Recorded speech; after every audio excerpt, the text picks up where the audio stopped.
What's going on, good people? Are you subscribed to the Black Contractors Network channel yet? If not, what the hell are you waiting for? Hit that damn subscribe button below so that you don't miss any more of this great content going forward, and because it'll mean so much more when there are more people watching than just myself.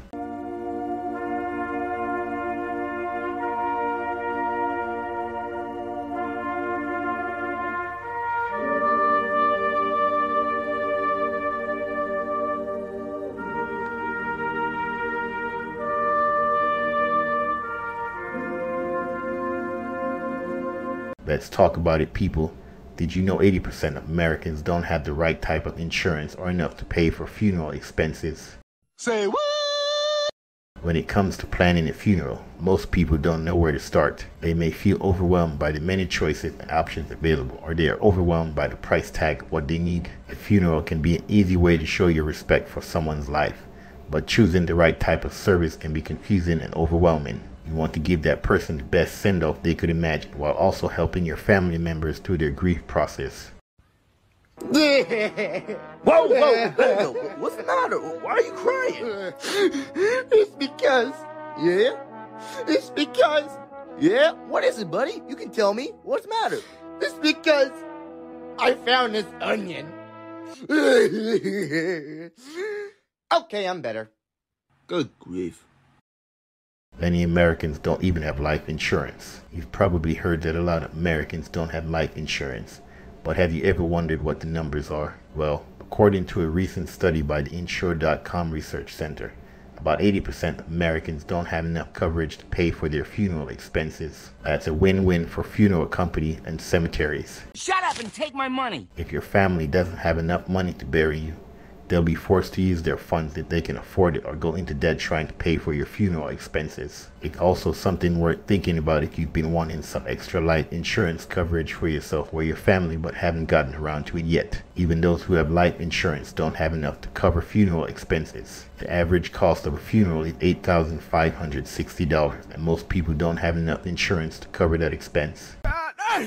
If you're worried about how much life insurance you should get, the following table will help you decide. Age. When someone dies at this age, the funeral costs of an average price burial with cremation are between $7,700 and $9,000. In addition to medical costs and living expenses for survivors like spouses and children, funerals usually account for around half of all estate administration costs. This means that if you die unexpectedly without having any money put aside for your final expenses, there may not be enough funds available from other sources such as Social Security or life insurance policies, which would enable your loved one's needs being met while they wait for benefits checks from these programs to arrive.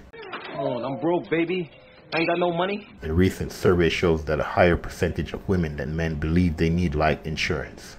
They ask you how you are, you just have to say that you're fine when you're not really fine, but you just can't get into it because they would never understand. Women are more likely to have a higher risk of dying than men. This means that a woman's life insurance needs will be greater than their male counterpart due to the fact that they live long and are more likely to be single parents or widowed. Women are more likely to have less income than men, which can make it difficult for them to meet expenses like medical bills and funeral costs without being able to pay for them out of pocket before needing life insurance coverage. According to data from Vantage Score Solutions, women have lower credit scores than men on average. 24% of women compared with 21% of men had subprime scores in 2018, the lowest score possible among credit reports. I told you. What did I tell you? Didn't I tell you? 'Cause I told you.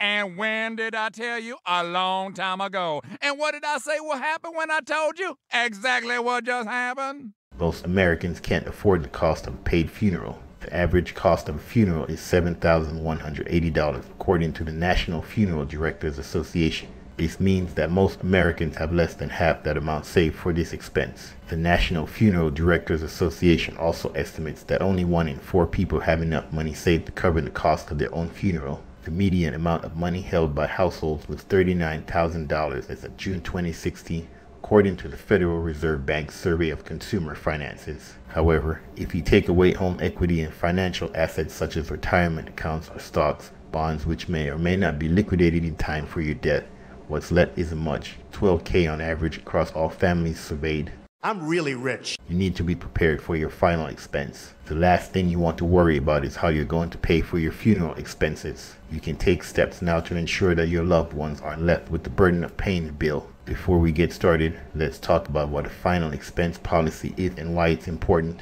A final expense policy is an insurance policy that covers the cost of burial services or cremation, as well as any other costs associated with funerals like flowers, memorial tributes, and more. This type of plan allows you to be prepared for what may happen after death in an affordable way. It's also helpful because it can give peace of mind knowing that there will be some money available if it becomes necessary to use these funds before they run out. For most people, the final expenses of life are one of the most stressful and overwhelming things to think about. As we know from our survey, many Americans aren't prepared for this expense. The good news is that you can take action today by purchasing a basic term life insurance policy or exploring other types of coverage options that may be right for your needs or your loved ones. And remember that in the end, it's your own success or failure, so don't let anyone else bring you down. Please like and subscribe and share this video with anyone who might benefit from it.